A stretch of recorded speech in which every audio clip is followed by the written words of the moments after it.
খায়, হিন্দু খানা মুসলমান খানা, কারো জোরে যায় না। যা পারি নিজের কর্ম নিজে করে খায়, এর মধ্যে ঝামেলা পোয়াতে হয়। আজরাইল গুন্ডি হয়েছে জীবন মানে যন্ত্রণা পাইয়ে থাকা পর্যন্ত শেষ হবে না। এই কথাগুলো যুক্তিসঙ্গত কথা সব। তার নাম হলো প্রেম ভালোবাসা। মনের আশা মনে রইবে, পূর্ণ হইল না, হবে না। হয়ে গেছে। আর আজরাইল গুন্ডি হয়েছে না কি বললে যখন আর যা করে গেছে ফিলিস্তিনে, ফিলিস্তিন বাংলাদেশে আজরাইল না, সব ফেরেস্তা ঘুরে বেড়াইছে।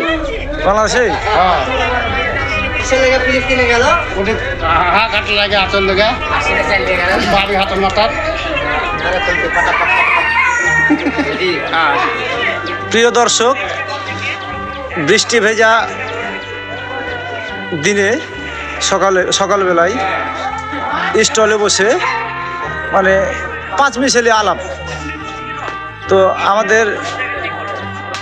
আমাদের বড় ভাই মোহাম্মদ ভেরি মিয়া, তার কথাগুলো আসলে সবসময় যুক্তিসঙ্গত কথা বলে, ভালো কথা বলে, এবং এই কথার মানে কেউ অর্থ মানে ওকে করে দিতে পারবে না। ও যে কথাগুলো বলে খুব সুন্দর সুন্দর কথা বলে, যুক্তিসঙ্গত কথা। তো ভাইয়ের কাছে শুনেছেন, এর আগেও আমি দিয়েছি, কয়েকটা গান দিয়েছি তার মুখ থেকে, খুব সুন্দর সুন্দর গান। আর আজকে কিছু শুনলেন, আর কিছু বলার আছে ভাই, যান কিছু একটু। আর কি বলবো, বাংলাদেশ খাওয়া শেষ হবো, মাস্টার বাঁচাবো, বাংলাদেশ ধরেছে বেশ। দেখেন। 10,000 গজ দিয়ে দুধ থেকে করো টেস্ট।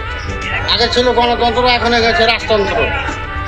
দেখেন, কোনের ব্যাপারে চলো, যুক্তিসঙ্গত কথা। এই কথার কেউ ব্যাখ্যা বিশ্লেষণ করে শেষ করতে পারবে না। এখন রাজতন্ত্র।